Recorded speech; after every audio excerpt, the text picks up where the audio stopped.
नमस्कार, मैं स्वप्निल और आप देख रहे हैं द न्यूज लॉन्चर। कल की तारीख में बसपा की रैली हुई। 7-8 साल बाद शक्ति प्रदर्शन हुआ। शक्ति प्रदर्शन वाकई में जबरदस्त रहा, क्योंकि 1.5 लाख की क्षमता वाला माननीय काशी राम स्मारक स्थल पूरी तरीके से भरा हुआ नजर आया। यानी 1.5 लाख की भीड़ तो जुटी, बाहर सड़कों तक लोग थे, सड़कें जाम थी, यानी कि तादाद 1.5 लाख से भी कहीं ज्यादा थी। लेकिन इस शक्ति प्रदर्शन ने बसपा को मजबूत किया या बसपा को एक्सपोज किया? क्योंकि कल की तारीख में मायावती के कई बयान दरअसल आज तक सुर्खियों में हैं। ये वो बयान थे जिसमें एक तरफ तो सत्ताधारी दल और खास तौर पर उत्तर प्रदेश के मुख्यमंत्री यानी कि योगी आदित्यनाथ की तारीफ थी, तो दूसरी तरफ उत्तर प्रदेश के मुख्य विपक्षी दल यानी कि समाजवादी पार्टी की कान खिंचाई या फिर कि टांग खिंचाई। अब चूंकि बसपा ने कान खींचा या टांग खींचा, तो हमने दावत दी समाजवादी पार्टी के प्रदेश कार्यकारिणी के सदस्य गौरव गुप्ता जी को। गौरव जी, बहुत बहुत स्वागत है। सीधे सवाल की तरफ चलते हैं। गौरव जी, कल तो भाई आपकी पार्टी को एक तरीके से बसपा ने एक्सपोज कर दिया, हम ये कहें तो कोई अतिशयोक्ति नहीं होगी। भाई, आप लोगों ने मेंटेनेंस नहीं कराया स्मारक स्थल का, और आप लोग वैसे चुनाव का टाइम आता है या वैसे आप लोग बार बार काशी राम करने लगते हैं।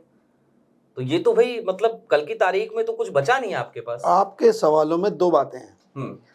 पहला सवाल तो आपने ये किया कि बसपा ने हमें एक्सपोज कर दिया, और दूसरा सवाल है कि हमने मॉन्यूमेंट्स का मेंटेनेंस नहीं किया। पहले मैं आपको पहले सवाल का जवाब देता हूँ। कल जो बसपा की रैली हुई और उसमें उनकी राष्ट्रीय अध्यक्ष बहन मायावती जी का जो भाषण था वो सभी ने पढ़ा, सभी ने सुना, सभी नेशनल न्यूज चैनल्स पे वो है। तो कोई भी बुद्धिजीवी उन भाषणों को सुनकर ये आराम से कह देगा कि सपा एक्सपोज नहीं हुई, बसपा एक्सपोज हुई है। उन्होंने ऐसा लग रहा था कि वो अपने कार्यकर्ताओं को संबोधित नहीं कर रही हैं, वो भारतीय जनता पार्टी के कार्यकर्ताओं को संबोधित कर रही हैं और लोगों को ये मैसेज देने का कोशिश कर रही हैं कि उनकी पार्टी भारतीय जनता पार्टी की बी टीम है। किसी भी तरह से अखिलेश यादव, ये तो आप आरोप हमेशा से लगाते आ रहे हैं। ये तो आप लोग कहते हैं कि बी टीम है, लेकिन और अगर बी टीम है तो आपका तो गठबंधन भी रहा, बुआ भतीजे के नारे भी लगे। वही कहना चाहता हूँ, मैं वही कहना चाहता हूँ कि हम तो ये आरोप हमेशा से लगाते आ रहे थे, और आज उस बात को मायावती जी ने सिद्ध कर दिया कि वो भाजपा की बी टीम है, और वो नहीं चाहते कि जो समाजवादी पार्टी की पीढ़ी विचारधारा के लोग हैं वो समाजवादी पार्टी के साथ जुड़े। और मैं आपको लिख के दे सकता हूँ, जिस रैली की सफलता की आप बात कर रहे हैं, अगर उसकी ढंग से जांच की तो ये सामने आ जाएगा कि इसमें पूरी फंडिंग भारतीय जनता पार्टी द्वारा की गई है। और इससे कुछ हो या ना हो, लेकिन कम से कम बसपा को आने वाले जिला पंचायत चुनावों के लिए एक अच्छी खासी रकम प्रत्याशियों के रूप में, जो वो हमेशा से करते आए हैं, अपने टिकट बेचते आए हैं, इस रैली से उनको प्रत्याशियों की कमी नहीं रहेगी और प्रत्याशियों को मुंह मांगा पैसा वसूल कर पाएंगे। ठीक है, लेकिन एक बात बताइए, सवाल तो फिर भी वही है कि भाई जब आपकी सरकार रही और मायावती ने आपसे अपील करी, गुजारिश करी, तो आपने आखिरकार स्मारक स्थलों का सही तरीके से मेंटेनेंस क्यों नहीं किया? अब अखिलेश यादव जी भले ये बयान देते घूम रहे हैं कि भाई हमने कराया था, हमने उसी समय तत्काल तौर पे बोला था। जी, 2012 से लेकर 17 तक अखिलेश यादव जी जब मुख्यमंत्री थे तब समाजवादी पार्टी की सरकार थी जी।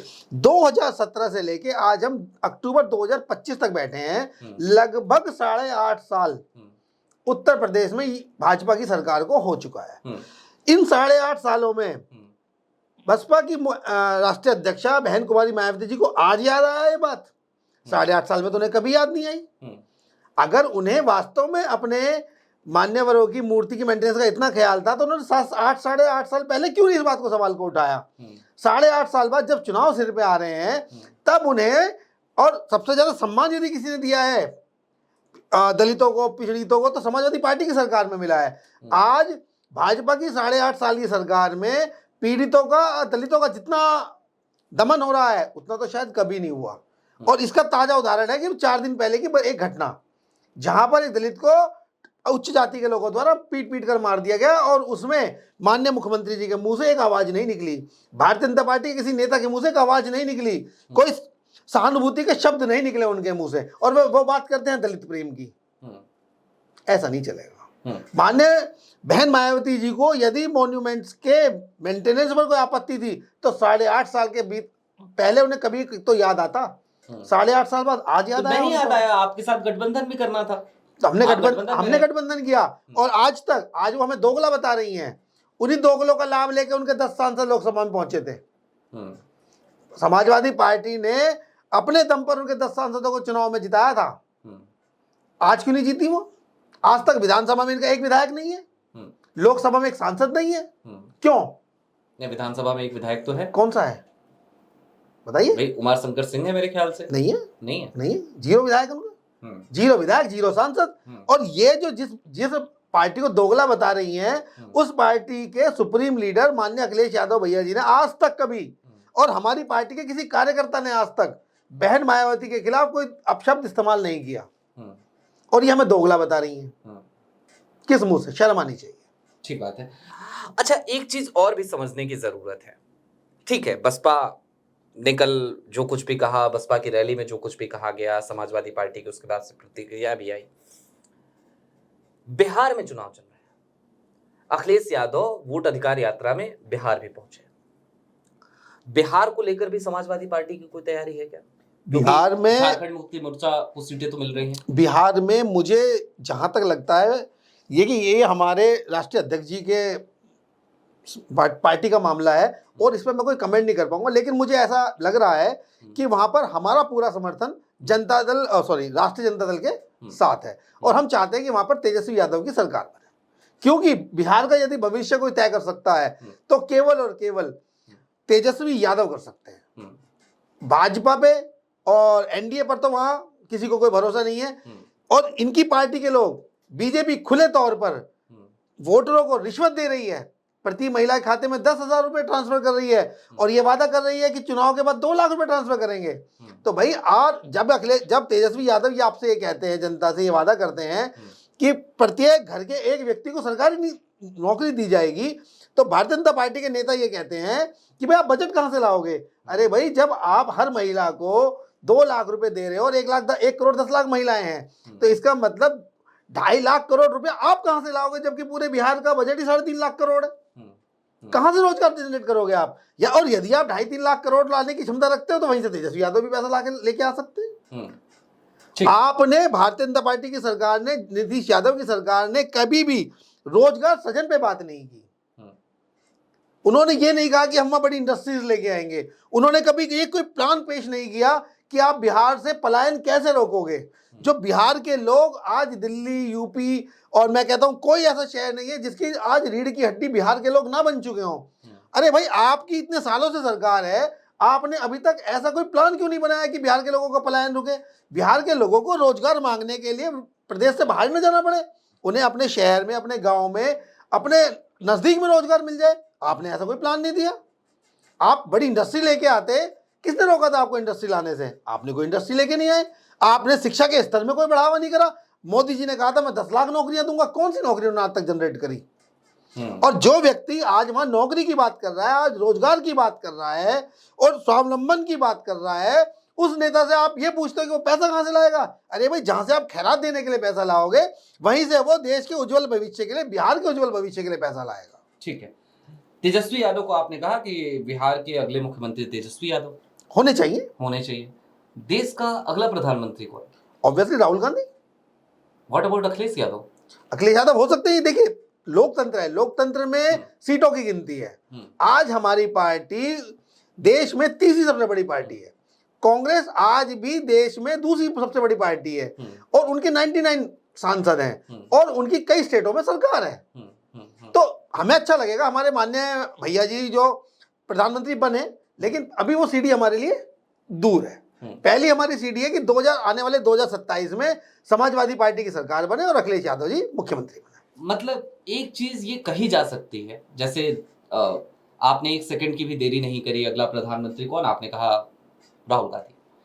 तो क्या ये मान के हम चलें कि भाई समाजवादी, चूंकि तेजस्वी तो खुले मन से लगातार कह रहे हैं राहुल गांधी देश के अगले प्रधानमंत्री, तो क्या हम ये मान के चले कि इंडिया गठबंधन के जितने दल हैं अधिकतर, खास तौर पे अगर मैं समाजवादी विचारधारा से जुड़े हुए दलों की बात करूं, तो क्या ये मान के चला जाए कि भाई सबने राहुल गांधी को अपना नेता मान लिया है? देखिए, सब कुछ राजनीति में क्लियर नहीं होता, बहुत सारी बातें भविष्य के लिए भी छोड़ दी जाती हैं। तो मुझे लगता है कि अभी इस प्रश्न का सही उचित समय नहीं आया है। इस प्रश्न का समय जब प्रधानमंत्री का चुनने का समय आएगा तब ये क्वेश्चन आपका रिलेवेंट होगा, अभी इररिलेवेंट है। अभी इररिलेवेंट है। निकाय चुनाव आ रहे हैं। बिल्कुल। निकाय चुनाव के दौरान सपा कांग्रेस की जोड़ी दिखेगी? बिल्कुल दिखेगी। बिल्कुल दिखेगी। बिल्कुल दिखेगी। इमरान मसूद बहुत सारे बयान दे रहे हैं आजकल, और वहां से फिर संदेह पैदा हो जाता है। कभी इमरान मसूद कुछ बोलते हैं, कभी आपके यहाँ से स्टेशन बोल देते हैं, कभी कोई बोल देता है। देखिए, जब मुझे ऐसा लगता है कि जब हमारे दोनों दलों के शीर्ष नेता तो बैठेगा, तो मुझे नहीं लगता कि इन सब लोगों के बयानों का कोई महत्व रह जाएगा। क्योंकि जब राहुल गांधी और अखिलेश यादव जी एक मंच पर बैठकर कोई निर्णय लेंगे, तो मुझे नहीं लगता कि स्टेशन साहब क्या कह रहे हैं या इमरान मसूद क्या कह रहे हैं उनका कोई मायने रह जाएगा। दोनों अपनी अपनी पार्टी के निष्ठावान सिपाही हैं, और मुझे लगता है कि वो अपने पार्टी के नेतृत्व का जो आदेश हो को तो स्वीकार करेंगे। ठीक बात है। आजम खान जेल से बाहर है, अखिलेश यादव मिलने पहुंचे। जो रिश्तों में एक रार की बात थी, है ना, और बड़े लंबे समय से कहा जा रहा था कि आजम खान बड़ा नाराज हैं, पता नहीं क्या होगा, रहेंगे नहीं रहेंगे। अखिलेश यादव मिले, बंद कमरे में मुलाकात हुई। मुलाकात में क्या बातें हुई, आजम खान ने बाहर आके मना कर दिया बताने से, कहा कि जो बातें हुई है वो बताई नहीं जा सकती। उन्होंने ये भी कहा कि अखिलेश की जिम्मेदारी थी अखलाकी और मेरी जिम्मेदारी थी पारिवारिक, कि मैं मुलाकात करता, उनकी जिम्मेदारी थी कि वो आते हालचाल लेते। ये सब कुछ तो हुआ।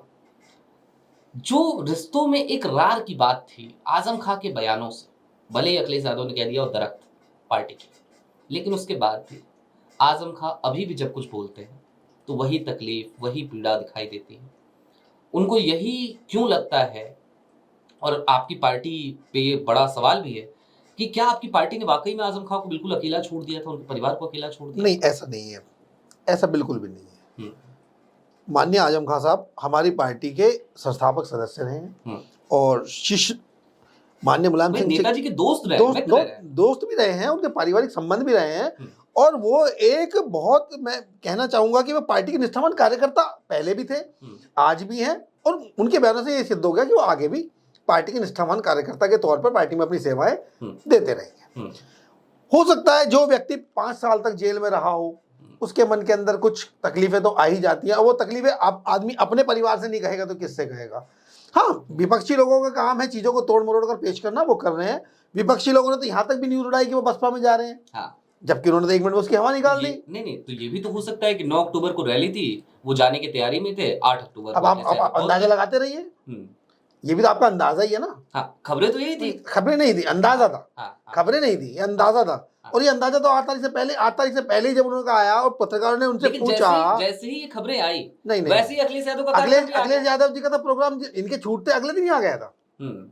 ये 26 अक्टूबर को आई थिंक ये लोग आजम खान साहब जेल से रिहा हुए हैं। खबर प्रकाशित होने के बाद अखिलेश यादव नहीं, खबर 27 अक्टूबर को प्रोग्राम लग चुका था। और उसके बाद अखिलेश जी शायद बाहर थे, जिस वजह से इनको 8 अक्टूबर को 7 को बाहर से आए, और 8 तारीख को अखिलेश जी आजम खान से दिल्ली आते ही सबसे पहले मिलने गए। तो ये आपके कयास है, आप स्वतंत्र कयास लगाने के लिए, लेकिन हमारी पार्टी उस समय भी आजम खान साहब के साथ खड़ी थी, और आज भी हमारी पार्टी आजम खान साहब के साथ खड़ी है। आजम खान साहब के साथ खड़ी है। विधानसभा चुनाव 2027, अगर कहा जाए कि बहुत ज्यादा दिन है तो ऐसा नहीं। राजनीति में बहुत ज्यादा दिन नहीं होते हैं। जब कार्यकाल आधा खत्म हो जाए उसके बाद से तमाम चुनावी दल अपने अपने मोहरे, अपने अपने गोटियां सेट करने लगते हैं। आज की तारीख में हमें कुछ चीजें नजर आती हैं। मसलन हमें ये दिखाई देता है कि कांग्रेस और समाजवादी पार्टी, भाई सपा को भी जरूरत है कांग्रेस की, और कांग्रेस को भी जरूरत है सपा की। उत्तर प्रदेश में कांग्रेस के पास अपनी जमीन वो बंजर हो चुकी है। ये बात आज की तारीख में कांग्रेस के तमाम बड़े नेताओं से हमारी बात होती है, वो भी एक्सेप्ट करते हैं। वो कहते हैं संघर्ष करना है। भाई कहीं ऐसा तो नहीं कि कांग्रेस आपका इस्तेमाल करेगी और उसके बाद से फिर जैसे आपने कांग्रेस को बाहर किया था उत्तर प्रदेश से, वैसे ये भी आपका कयास ही है। इसका भी आप अंदाजा ही लगा रहे हैं। डर लगता है, लेकिन समाजवादी पार्टी को डरने की कोई जरूरत नहीं है। समाजवादी पार्टी का अपना कार्डर बेस है, अपना वोट बैंक है, और उत्तर प्रदेश की भारतीय जनता पार्टी के बाद सबसे बड़ी पार्टी हमारी है, तो हमें डरने का तो कोई रीजन नहीं है। राहुल गांधी की बढ़ती हुई जो लोकप्रियता है, राहुल गांधी उस पार्टी के लीडर हैं जिसकी अभी भी ऑलरेडी कई स्टेटों में सरकार चल रही है। ठीक है। और हमारी पार्टी की अभी हमारे सामने जो लक्ष्य है वो उत्तर प्रदेश है, और दिल्ली का रास्ता उत्तर प्रदेश से होकर जाता है। इस लोकसभा चुनाव में भी हमारी 37 सीट्स आई हैं। अगर विधानसभा में हमारी पूर्ण बहुमत से सरकार बनती है तो हम आपको ये लिख कर दे सकते हैं कि दिल्ली का सिनेरियो कुछ और होगा। कांग्रेस के समर्थन से भी बनेगी, कांग्रेस सब भविष्य की बात है, ये शीर्ष नेतृत्व तय करेगा। नेतृत्व तय करेगा। इसमें हम और तो बहुत छोटे कार्यकर्ता है, हम क्या तय करेंगे? तो शीर्ष नेतृत्व जो आदेश करेगा, जो उनको उचित लगेगा, दोनों पार्टी के शीर्ष लीडर बैठेंगे, जो उनको ठीक लगेगा वो समय पे छोड़ दीजिए सब कुछ। आपके यहाँ से बागी भी बहुत लोग हो गए। अब सबकी इच्छाएं पूरी नहीं की जा सकती, सबकी इच्छाएं पूरी नहीं की जा सकती। कुछ लोगों की महत्वाकांक्षाएं इस हद तक बढ़ जाती हैं कि उनको इंतजार बर्दाश्त नहीं होता। तो ये तो पार्टियों में आना जाना चुनाव के समय लोगों का बढ़ ही जाता है। नहीं, राज्यसभा चुनाव के समय में हमें याद आते हैं मनोज पांडे तो हमेशा जो है अखिलेश जी के साथ हर फोटो फ्रेम में रहते थे, जैसे राहुल के साथ गौरव गोगोई दिख जाते हैं, दीपेंद्र। पुरानी बात है ये, पुरानी बात है। मुझे लगता है कि इस पर कुछ कहने के लिए बचा नहीं है, ये सब पुरानी बात है, इनको भूलकर हमें आगे बढ़ना। लेकिन वो उसी रायबरेली से आते हैं जहां रायबरेली से सांसद अब की बार हार जाएंगे। अच्छा, अब की बार मनोज पांडे विधायक नहीं रहेंगे, पूर्व विधायक हो जाएंगे। हमने ये सुना, एक्चुअली मैंने ये सवाल इसीलिए लेकर के आया, मैंने ये सुना कि उच्चतम की जो सीट है वहां पर कांग्रेस अपनी रणनीति तैयार कर रही है और राहुल गांधी ये तय कर चुके हैं कि मनोज पांडे को निपटाना है। देखिए, मुझे नहीं लगता कि राहुल गांधी जी का पर्सनल इंटरेस्ट मनोज पांडे को लेकर होगा, क्योंकि मनोज पांडे ना तो इतने बड़े लीडर हैं। लेकिन ये सवाल क्यों खड़ा हुआ? राहुल गांधी अभी बीते दिनों जब रायबरेली पहुंचे, रायबरेली के दौरे पे, तो वो रायबरेली में रुकने की बजाय उचाहार जाकर के रुकते हैं और वहां से एक सियासी मैसेज निकलता है। सांसद है वो, उनके क्षेत्र में 5-6 विधानसभा आती होंगी, तो जा सकते हैं। किसी कार्यकर्ता क्या रुके होंगे, गेस्ट हाउस में रुके? उचाहारी क्यों? ये आप फिर कयास लगा रहे हैं, ये फिर आप कयास लगा रहे हैं। अगले दिन फिर दिशा की बैठक होती है। तो दिशा की बैठक में जो हुआ आपको पता है। मनोज पांडे वहां पहुंचते हैं, दिनेश प्रताप सिंह पुराने बागी कांग्रेसी वो वहां रहते हैं, वो वहां बैठे रहते हैं, भले ही उनसे बहस होती है, लेकिन मनोज पांडे तो पैर पटकते हुए बाहर निकल जाते हैं राहुल गांधी के सामने। वो तो बैठना भी पसंद नहीं करते, कोई बात नहीं, निंदा प्रस्ताव, कोई बात नहीं। सब समय के कुछ चीजें समय पे छोड़ दीजिए पत्रकार बंधु, मैं वही आपसे कह रहा हूँ। और राहुल गांधी जी का कद इतना बड़ा है कि उनके लिए पवन पांडे कुछ नहीं है। पवन पांडे सपा की सीट पे जीत के आए थे, उनका अपना कोई वजूद नहीं है। अगर उनको लोगों को ये लगता है कि मनोज पांडे जी का, माफी चाहूंगा, मनोज पांडे जी का अपना कोई कद है, तो आपकी बार विधायक बन के दिखा दे। नानो मन तेल होगा, नाराधा नाचेगी, और हाथ कंगन को आरसी का, पढ़े लिखो फारसी का। 1.5 साल बाद चुनाव है, विधायक जी पूर्व विधायक होने जा रहे हैं। अच्छा, चलते चलते एक आखिरी सवाल है, और सवाल बड़ा सीधा सा है। मतलब आज की तारीख में अखिलेश यादव जब भी पत्रकारों से बात करते हैं तो हम एक चीज देखते हैं उनके अंदर कि वो पत्रकारों पे हावी होने की कोशिश कर रहे हैं। खास तौर पे वो मेन स्ट्रीम मीडिया से जब बात करते हैं तो ऐसा लगता है जैसे पूरे इंटरव्यू में पत्रकारों के सवाल कम और अखिलेश यादव के काउंटर सवाल ज्यादा होते हैं। ये एक अखिलेश दूसरे थे, जिन अखिलेश को हमने देखा, हमने कवर किया, जिनसे हमने बात करी, जब वो मुख्यमंत्री नहीं थे तब भी करी। मीडिया भी तो बदल गई। मीडिया भी तो बदल गया, वो मीडिया भी कहाँ रहा। नहीं, उस समय हम लोग काफी कड़वे सवाल अखिलेश से पूछा करते थे। उस समय आप मीडिया हुआ के साथ जवाब दिया करते थे। आज वो सौम्यता नहीं नजर आती अखिलेश। उस समय आप मीडिया हुआ करते थे, अब आप दलाल हो चुके हैं। नहीं, हम तो अभी पत्रकार, आपसे मुझे मतलब नहीं। हाँ। तो जाहिर सी बात है कि जब एक पत्रकार होने के नाते आपका काम है निष्पक्ष रूप से पत्रकारिता करना। लेकिन यदि आप एक सत्ताधारी दल के केवल एजेंट बन के सवाल करेंगे तो आप क्या अपेक्षा करते हैं? ये सवाल तो सबसे होगा। नहीं, सवाल कीजिए आप, लेकिन एक निष्पक्ष पत्रकार के रूप में आप सवाल करेंगे तो आपके जवाब अलग तरीके। देखिए, लेकिन यदि आप फिर वही आप भी वही कर रहे हैं। आपकी जगह पे भारतीय जनता अब आप भी वही कर रहे हैं। अब आप भी वही कर रहे हैं मेरे साथ, जो मेन स्ट्रीम के न्यूज चैनल अखिलेश जी के साथ करते हैं। अब आप भी वही कर रहे हैं, बोलने कहाँ देते हैं? अच्छा, ठीक है, आप बोलने नहीं देते ना। आप बोलिए। तो मैं वही कहना चाह रहा हूँ कि यदि आप एक पत्रकार होने के नाते निष्पक्ष रूप से आप पत्रकारिता करेंगे, प्रश्न करेंगे, तो आपको जवाब उसी हिसाब से दिया जाएगा। लेकिन जिन इंसिडेंट्स का आप को ध्यान रखते आपने क्वेश्चन किया, उन इंसिडेंट में आपको बता दूं, उनमें सीधा सीधा था आप सत्ताधारी दल के एजेंट के तौर पर आप सवाल कर रहे हो। अगर सामने वाला आपको उस सत्ताधारी दल के खिलाफ आप जवाब दे रहे हो तो आप एग्रेसिव हो जा रहे हो, आप सुनना नहीं चाह रहे, आप रोक रहे हो उसको, आप उसको रोक रहे हो क्योंकि आप नहीं चाहते कि सत्ताधारी दल के खिलाफ कोई आवाज उठाए। और ये तो पिछले दिनों में इतनी सारी इंसिडेंट हुई हैं कि सत्ताधारी दल ने अपना पूरा जो न्यूज़ ब्रॉडकास्ट चैनल थे वो सब बदल दिए हैं। पत्रकारों की नई लिस्ट निकाल दी है, जो उनके हिसाब से काम करेगा उसको न्यूज देंगे, जिसके हिसाब से काम नहीं करेगा उसको न्यूज नहीं देंगे। ये तो लखनऊ में पिछले काफी दिनों से चल रहा है, वो मुझे लगता है आप अवेयर होंगे उस बात से। और यदि आप अवेयर नहीं है तो इसका मतलब आप भी उनके एजेंट है।